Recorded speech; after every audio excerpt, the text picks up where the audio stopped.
يا قابل توبة آدم يوم عاشوراء، يا فارج كرب ذي النون يوم عاشوراء، يا جامع شمل يعقوب يوم عاشوراء، يا سامع دعوة موسى وهارون يوم عاشوراء، يا مغيث إبراهيم من النار يوم عاشوراء، يا رافع إدريس إلى السماء يوم عاشوراء، يا مجيب دعوة صالح في الناقة يوم عاشوراء، يا ناصر سيدنا محمد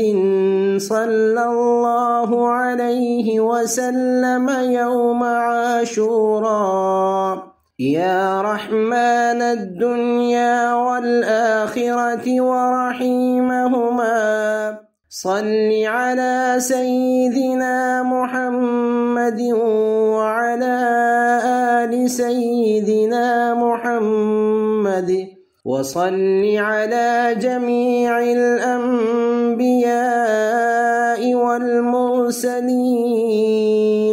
واقض حاجاتنا في الدنيا والآخرة، وأطل عمرنا في طاعتك ومحبتك ورضاك، وأحينا حياة طيبة، وتوفنا على الإيمان والإسلام برحمتك يا أرحم الراحمين. اللهم بعز الحسن وأخيه وأمه وأبيه وجده وبنيه فرج عنا ما نحن فيه.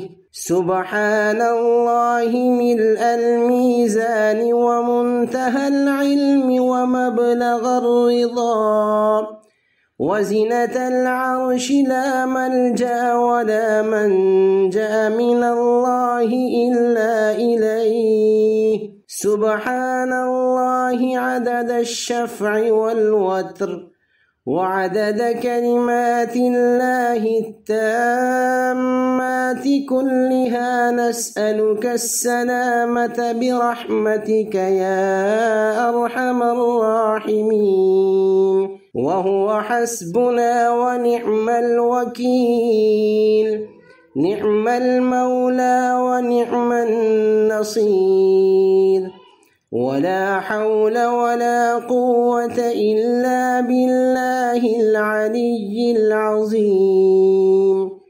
وصلى الله تعالى على سيدنا محمد وعلى آله وصحبه وعلى المؤمنين والمؤمنات والمسلمين والمسلمات عدد ذرات الوجود وعدد معلومات الله، والحمد لله رب العالمين.